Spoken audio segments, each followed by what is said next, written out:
comment se lancer. On a essayé de réunir plein de bonnes pratiques pour optimiser chacun de nos efforts.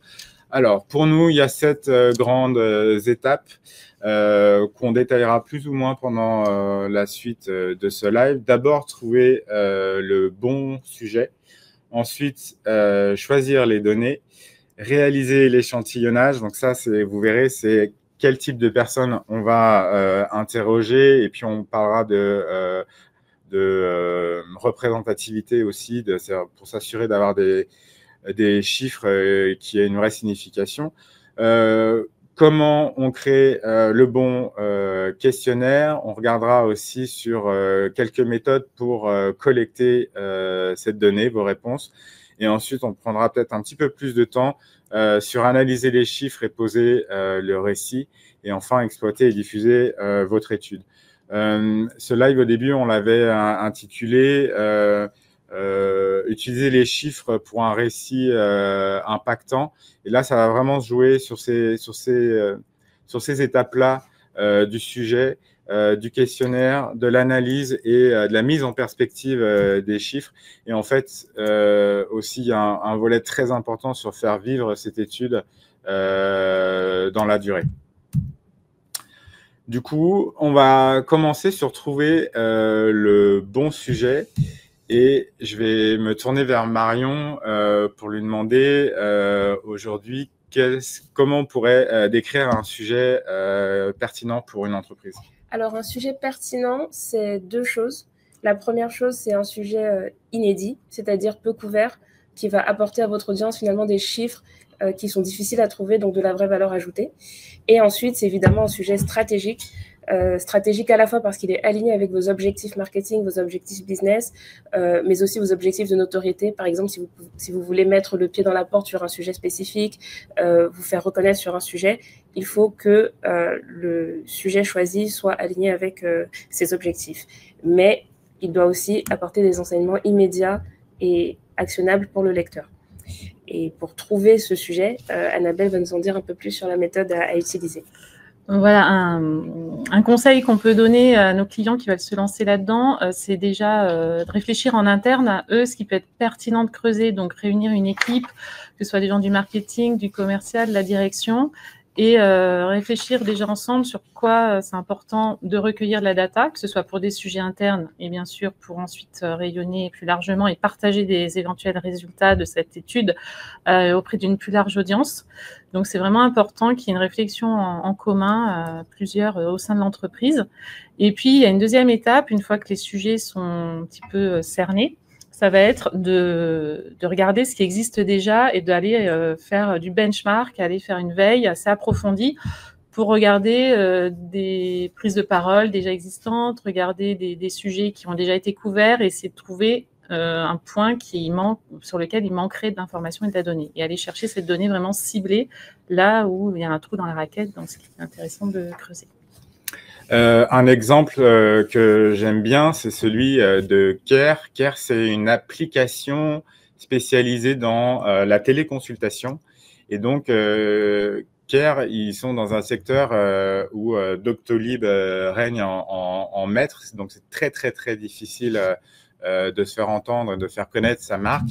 Et Care publie maintenant, depuis 2 ou 3 ans, je crois, une étude sur le renoncement aux soins gynécologiques. Donc ça, c'était vraiment un sujet qui était complètement pas du tout abordé dans d'autres études et ça leur permet d'avoir des retombées assez importantes dans la presse nationale.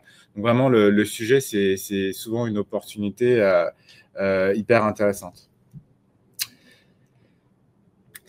Voilà, surtout, n'hésitez pas à poser vos questions en commentaire. On se fera un plaisir d'y répondre. Le deuxième point qu'on souhaitait aborder, c'est celui des données et du type de données auxquelles on peut avoir accès. Donc là, avec les exemples que tu as montrés, en effet, Nicolas, c'est d'aller rechercher une donnée ad hoc, c'est-à-dire vraiment sur mesure et spécifique sur le sujet qui aura été identifié. Ça veut dire monter une étude, recueillir la donnée auprès d'un échantillon représentatif, enfin, tout construire et tout déployer. On peut aussi travailler sur un sujet en partant de données qui existent déjà. Il existe des données open data, il existe des données qui sont déjà produites par d'autres structures. À ce moment-là, il faut penser à construire un partenariat, avoir l'accord de ces structures partenaires pour pouvoir exploiter les données. En tout cas, toujours bien citer ses sources. C'est toujours important d'être dans la transparence. Et puis, les données open data, il y a aussi différents niveaux de licence. Donc, être assez vigilant sur les licences que vous utilisez pour de la promotion, en tout cas de la communication un peu plus orientée commerciale. Voilà pour ces données existantes. Et puis, vous pouvez aussi exploiter, pourquoi pas, si le budget est un peu plus restreint, mais l'entreprise, elle a souvent déjà beaucoup de données aussi en interne qu'elle a recueillies régulièrement auprès de ses clients, par exemple avec des enquêtes de satisfaction, en utilisant différents indicateurs comme l'NPS, le CSAT, qui sont importantes aussi à potentiellement mettre en valeur ou en tout cas, ça peut venir compléter aussi d'autres données. Donc, à différents niveaux, on peut aller recueillir cette donnée à partager plus largement. En fait. Du coup, là, aujourd'hui, on avait décidé de faire quand même un focus sur l'étude ad hoc et la récolte de données inédites. On passe à notre troisième étape où il s'agit de réaliser l'échantillonnage. Là encore, c'est un sujet un peu technique. Et je vais vous poser une question pour ça. Savez-vous combien il faut réunir de Français pour pouvoir prétendre parler des Français? Il y a une réponse très précise à cette question. C'est à partir de combien de réponses on obtient des enseignements pertinents sur le sujet. Du coup, Annabelle. C'est la rescousse de nos auditeurs. Alors, il n'y a pas. Tout va dépendre aussi de ce qu'on voudra faire avec ces données, à quel point de finesse on voudra exploiter les résultats. Donc, dans les lois des grands nombres et statistiques, il est communément admis qu'on peut difficilement tirer des généralités en dessous d'un échantillon de 380, sous réserve que l'échantillon soit représentatif. Ensuite, ce que je vous expliquais en préparant, c'est que très souvent, on voit 1000 Français ou 1002 Français ou 1000 personnes interrogées. Ouais. Donc, ce chiffre de 1000 est aussi très souvent admis et utilisé pour une raison principale qui est de permettre de créer des sous-échantillons à l'intérieur de cet échantillon de 1000 personnes pour comparer des populations, par exemple, comparer les réponses des hommes, les réponses des femmes, ou les juniors, les seniors. Ça permettra d'avoir quand même suffisamment de personnes à l'intérieur de ce sous-échantillon pour pouvoir comparer entre ces sous-échantillons. Voilà. Question suivante. Du coup, comment on crée cet échantillon finalement? Comment on arrive à récolter un nombre suffisant à réunir un nombre suffisant de répondants? Alors déjà, pour savoir, ces 1000 personnes, c'est en effet pas les premiers, enfin n'importe qui entre guillemets, il faut que ça soit représentatif de la population qu'on souhaite étudier.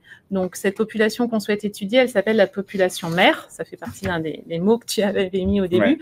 Ouais. C'est vraiment ce qu'on cherche à observer. Est-ce qu'on cherche à observer les jeunes? Est-ce qu'on cherche à observer les seniors? Est-ce qu'on cherche à observer les dirigeants d'entreprise? Voilà, donc ça va être cette population mère qu'on veut étudier et on va chercher à avoir un échantillon représentatif de cette cible-là.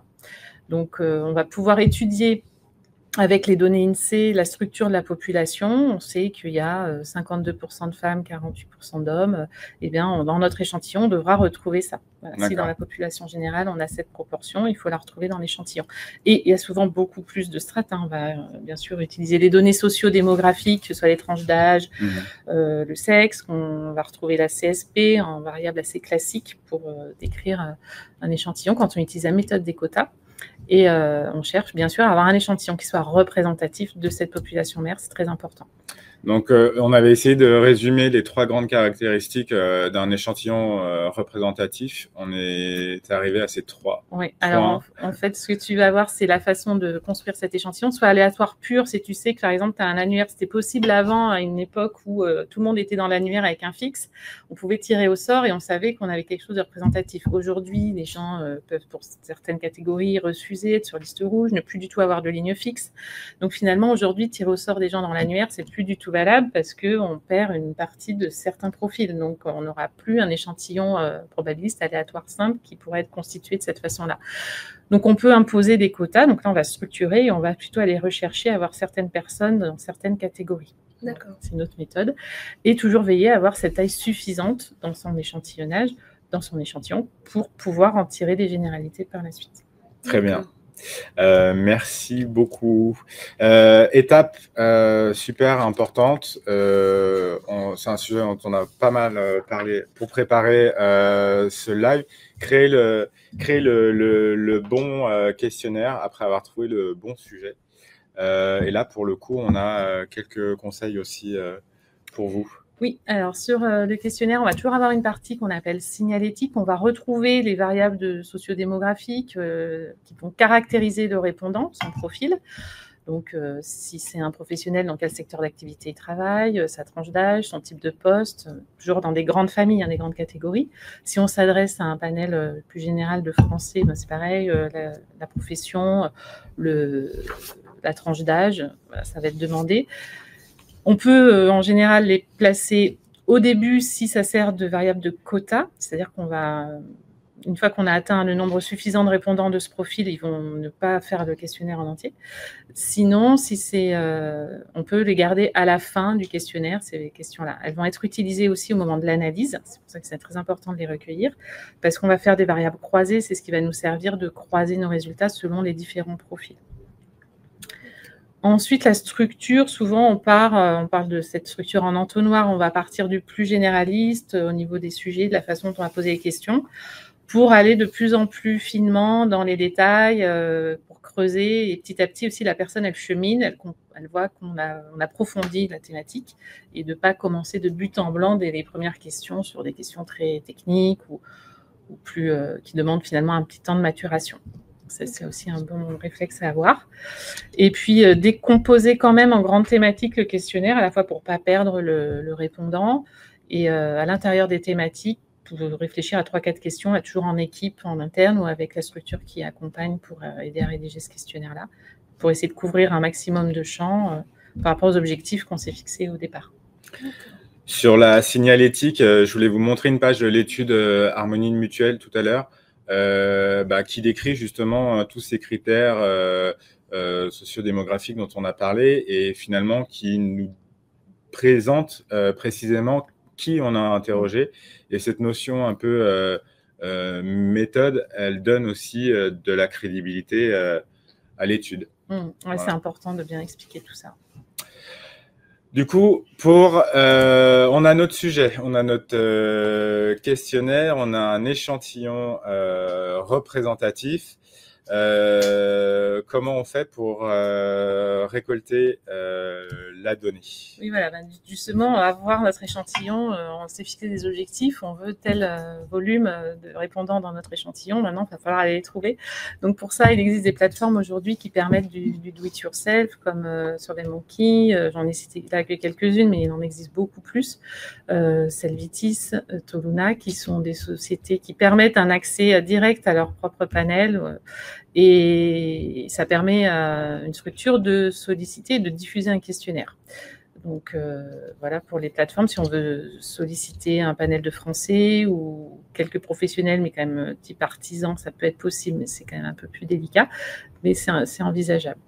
Ensuite, il y a les instituts de sondage, un classique que vous connaissez, Ipsos BVA, on a aussi Minkidata. C'est pas voilà, on va accompagner avec un chargé d'études, un directeur d'études qui va bien comprendre les enjeux, qui va accompagner de la rédaction du questionnaire à la construction de l'échantillonnage, quels sont les objectifs de profil de répondant qu'on souhaite atteindre, et ensuite sur la construction du plan de tri, c'est-à-dire comment on va traiter, analyser les résultats. Avant, ensuite de les diffuser, où là c'est encore un autre métier. Mais voilà. Et puis, les méthodes, après, ça dépend un peu de qui on interroge, mais ça va être du téléphone, ça va être des entretiens en face à face pour des cibles plus spécifiques et évidemment pas mal de formulaires en ligne. Oui, pour les formulaires en ligne, ça va vraiment être adapté pour vraiment du tout venant, enfin particulier, on va dire, si on souhaite ce profil de répondant. Et le téléphone peut être très bien adapté en B2B sur des profils plus pro aussi. Très bien. On va passer à notre 6e point sur analyser les chiffres et poser le récit.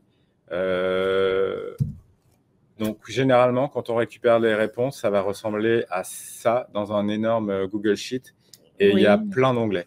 Exactement, surtout beaucoup de colonnes, parce qu'une colonne par variable, et une variable, c'est un peu plus qu'une question. Parfois, on a des questions tableaux, où finalement, à l'intérieur d'une même question, on va avoir plusieurs variables qui seront transposées en colonnes au moment où on va recevoir tous ces résultats un peu bruts.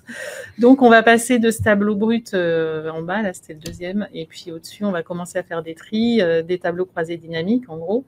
Alors, tout ça, il y a des outils pour permettre tout ça. Donc, passer de cette donnée brute à quelque chose d'un peu plus agréable à lire et compréhensible, on va faire un rapport, généralement, de synthèse qui pose les choses. Pour chaque question, un tableau, un graphique, où on le décline selon les sous-échantillons si on veut les comparer. Voilà, on va commencer toujours par décrire la méthode, comment on s'y est pris pour cette enquête, quel est le profil des répondants. Et puis ensuite, une fois que ça s'est posé, on peut passer à l'étape d'après qui va être plutôt expliquée par Marion. Voilà, donc une fois que vous avez formalisé l'analyse de vos chiffres dans un format en général partagé en interne avec vos équipes, il faut créer le format que vous allez diffuser à votre audience. Et pour ça, il faut absolument poser un récit impactant parce qu'il ne s'agit pas juste de donner de la valeur ajoutée, encore faut-il que votre contenu soit remarqué, qu'il soit mémorable et ensuite qu'il soit diffusé. Donc, pour ça, pour ce récit impactant, il y a 3 piliers à garder en tête. Le premier, c'est absolument pas d'ambiguïté. Donc, il faut des graphiques qui sont faciles à lire. Votre data vise, elle doit être claire. Choisissez les bons formats pour les chiffres que vous voulez transmettre. Choisissez des couleurs qui vont permettre de distinguer l'information. Et surtout, il faut toujours accompagner cette data vise d'une phrase claire et précise. On le sait bien, lorsque c'est repris dans la presse, il peut y avoir des mauvaises interprétations, les informations sont déformées, mais tout ça, ça a un impact sur votre crédibilité, donc assurez-vous que vos graphiques soient très clairs et très compréhensibles.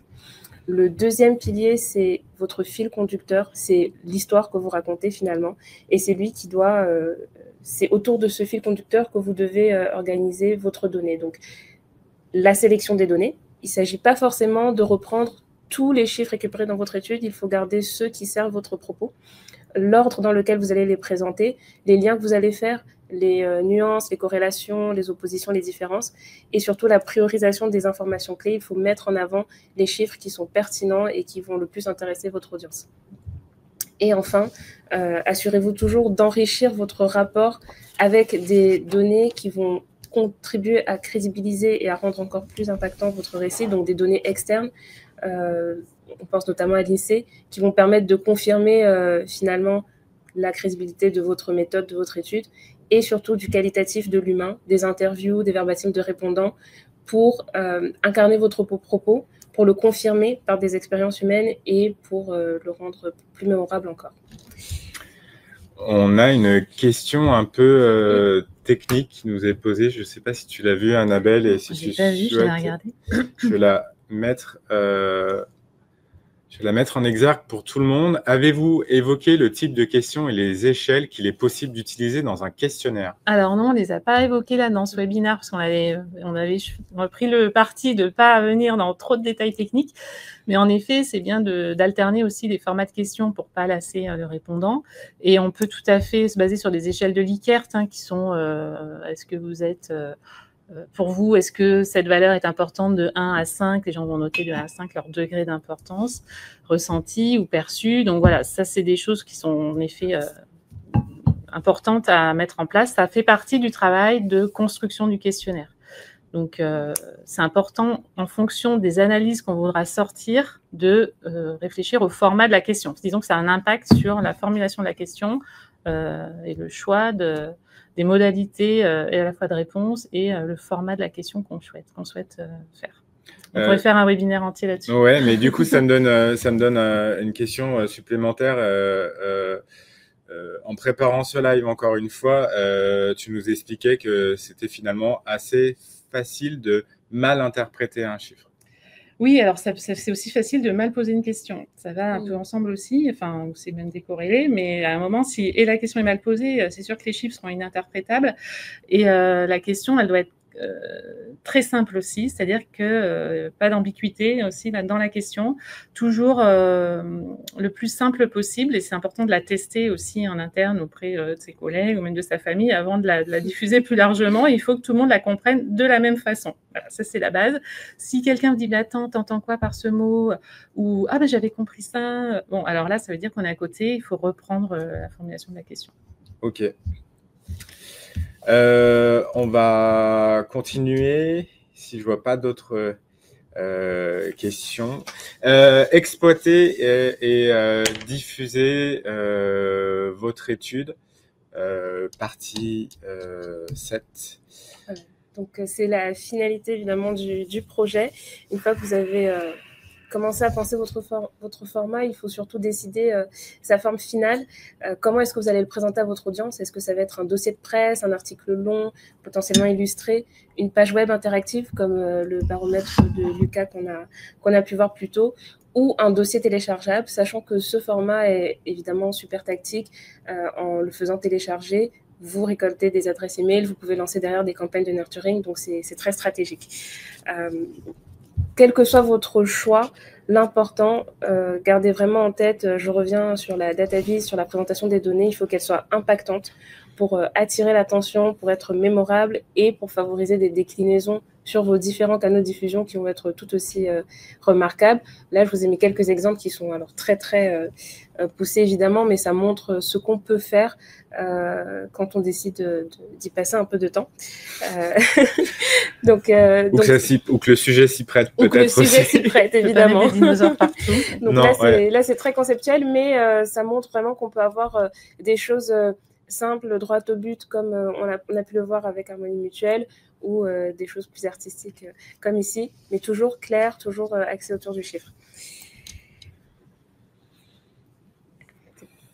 Et du coup, une fois que vous avez posé votre format, que vous l'avez conçu, que vous l'avez terminé, il faut le diffuser. Alors là, les options sont très nombreuses, de l'article de blog à la newsletter, à vos posts sur LinkedIn, que ce soit ceux de vos collaborateurs ou de vos leaders. Vous pouvez aussi l'insérer dans vos campagnes de nurturing par email, mais vous pouvez aussi mobiliser des canaux payants comme les stratégies ads sur LinkedIn. Dans tous les cas, ces campagnes sont aussi l'occasion de multiplier les formats, c'est-à-dire d'accompagner par exemple vos posts sponsorisés de déclinaisons sous forme de carrousel, de déclinaisons sous forme d'infographie ou de vidéos d'experts, par exemple les experts que vous avez interviewés pour votre format. N'hésitez pas à multiplier les formats et les canaux de diffusion. L'intérêt, c'est de partager encore plus de valeur, de mettre en avant des angles variés et évidemment de teaser le contenu de ce qu'on appelle le master content, qui est votre rapport d'études. Et justement, moi, ce qui m'intéressait aussi dans l'idée d'avoir ces données inédites à disposition, c'est qu'on peut venir les disperser ensuite dans plusieurs articles tout au long de l'année.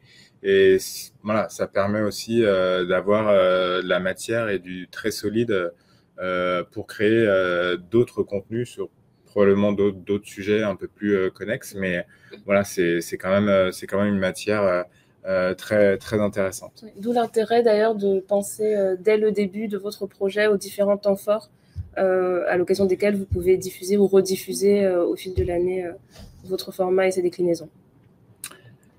Du coup, les formats, on en a parlé. Le webinaire, au début, c'était l'idée de pouvoir événementialiser aussi la sortie. Et pour ça, on voulait vous montrer un petit exemple. Alors là, du coup, maison. Chez Invox, on a publié en 2024 notre second panorama de la leader advocacy. L'idée, c'est d'étudier des centaines de posts de leaders sur LinkedIn et d'analyser ces prises de parole et de comparer un peu les démarches quand elles ont lieu, les bonnes pratiques, les tendances. Voilà, c'est vraiment un travail d'analyse poussé qu'on réalise sur une de nos expertises. Et donc, la sortie de cette deuxième édition a donné lieu à plusieurs formats et notamment un premier webinaire où il s'agissait de présenter, avant même de diffuser l'étude complète, de présenter ces premiers enseignements. Derrière, ensuite, on la diffuse évidemment. Je crois qu'il y en a une page et on peut créer pour télécharger le rapport, pardonnez-moi. Et ensuite, pour aller beaucoup plus loin, on a créé des posts de prise de parole sur LinkedIn justement pour les membres de l'équipe, mais aussi pour certains des leaders dont les posts faisaient partie de l'étude pour qu'ils puissent partager eux-mêmes l'étude et faire un peu caisse de résonance autour de ce sujet.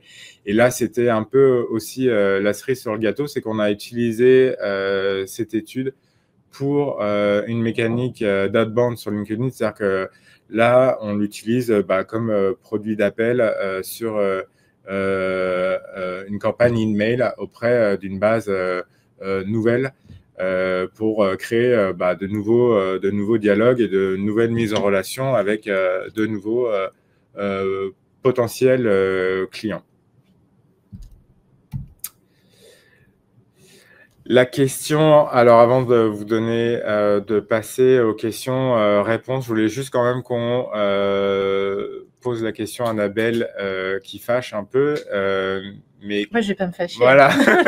La question voilà, c'est normal de la poser. Alors, en gros, on peut démarrer sur des budgets. Je vais donner à peu près les fourchettes et après, j'expliquerai à quoi ça correspond. Les tout premiers prix, on va dire autour de 5 000 € pour un échantillon de 1000 répondants en comprenant l'analyse, etc. Et sachant que l'entreprise, à ce moment-là, fait quand même beaucoup de choses en interne. Jusqu'à 15-20 000 €, ça, c'est sur un panel de français, on va dire. Si c'est sur des cibles très spécifiques où ça va être compliqué d'aller recueillir et passer les questionnaires, administrer les questionnaires, bon, là, on peut monter sur des 20-30 000 €. Voilà, en gros, pour les estimatifs, ça peut paraître beaucoup. D'un autre côté, c'est quand même un investissement que fait l'entreprise parce qu'elle va passer du temps de réflexion en interne, donc ça la fait aussi avancer sur ces sujets. Ça mobilise ses équipes en interne si elle prend la version un peu plus basse du budget, où il faudra quand même qu'elle ait suffisamment de compétences en interne pour piloter ça, construire le questionnaire, gérer le timing, interpréter les résultats. Il faut quand même pas mal de ressources en interne pour gérer ça. Ensuite, ça rapporte toutes les retombées, à la fois pour les éclairages en interne que ça peut amener, et puis les retombées qu'on peut en exploitant les résultats pour le partager. Donc, c'est intéressant sous cet angle-là. Et puis ensuite, sur des budgets de 10, 15 KE, on peut avoir un accompagnement quand même complet d'un institut qui viendra accompagner l'équipe, qui pilotera d'un peu plus loin et qui pourra vraiment se reposer sur le cabinet pour écrire le questionnaire ou le co-construire avec eux, s'assurer que l'échantillonnage tient bien la route, s'assurer que les questions sont bien posées en fonction des analyses qu'on voudra sortir. Donc, ça donne quand même, ça rassure aussi. Et puis, construire le rapport, rappeler bien toute la méthodo, comparer avec les données INSEE le cas échéant. Voilà, tout ça, le cabinet s'assure de produire ça. Donc, c'est aussi rassurant pour l'entreprise. Et souvent, c'est quand même bien aussi d'avoir ce regard extérieur. À la fois, dans son rapport d'enquête, on est à la caution de l'Institut de sondage, qui peut aussi suivre les recommandations du métier, formulées par les OMAR ou Syntec Études, qui sont des garanties qu'on suit quand même une méthode. On a une déontologie dans notre métier. On ne va pas poser une question pour faire plaisir aussi à notre client. On va s'assurer qu'elle soit... on évite les biais dans la façon de formuler les questions pour ne pas orienter trop les réponses. Voilà, c'est aussi notre rôle. Et du coup, je vais rajouter moi une question en termes de timing. Ça prend combien de temps, le cadrage, pour moi, il y a trois grandes étapes, hein, le cadrage, la conception de l'échantillon et la récolte de données, par exemple. Et jusqu'à quand même la remise d'un livrable, c'est un rapport, ouais, ça prend quand même un peu de temps. La préparation, nous, dans les versions les plus short qu'on fait, c'est plutôt 2 semaines de préparation, le temps de réfléchir avec notre client en questionnaire. Enfin, souvent, il a déjà mûri un peu la question, mais on va faire une réunion, un minimum de travail, et après, on va faire des échanges sur le questionnaire. Ensuite, le temps de recueil de données, alors selon la cible, mais on se laisse minima 10 jours jusqu'à 2 voire 3 semaines. Et ensuite, bien 2 semaines quand même de traitement. Donc, on arrive vite à 1 mois et demi. Voilà, on est confortable. 2 mois, c'est confort. 1 mois, c'est un peu juste, c'est faisable. Et après, en do it yourself, on clique sur un bouton. En 24 heures, on peut avoir 1000 répondants. Ouais. Mais ça veut dire qu'en amont, on a travaillé comme le questionnaire, qu'on sait après exploiter les résultats, les données, donc on ne se perd pas dedans. Et on peut vite aussi passer beaucoup de temps, un peu sous-estimé en amont. Et voilà, justement, si on veut se lancer un peu en do it yourself, qu'est-ce qu'on peut donner comme conseil à alors pour une première enquête, je pense que c'était de rester suffisamment ambitieux, mais pas trop, déjà dans la longueur du questionnaire, parce que déjà construire ces questions, s'assurer que les questions soient bien posées, quelque part, moins il y en a, moins on a de risque d'en faire des mauvaises. Et ensuite, ces questions, elles vont amener des réponses qu'il faudra traiter et analyser. Donc, ça fera aussi du volume. Donc voilà, un conseil pour démarrer ou pour une première étude, c'est de la faire assez light, une dizaine de questions, c'est déjà bien. Et après, pourquoi pas l'étoffer d'année en année, surtout si c'est sous forme barométrique, ça peut être intéressant. Il y a une notion de maturité quand même des services en charge. Exactement. Okay. Après, il faut aussi que les personnes restent dans la structure d'année en année. Donc, c'est aussi l'intérêt d'avoir un cabinet extérieur qui peut... Bon, je milite un peu pour ma paroisse, mais ça permet de garantir une certaine régularité dans le mode de la méthode.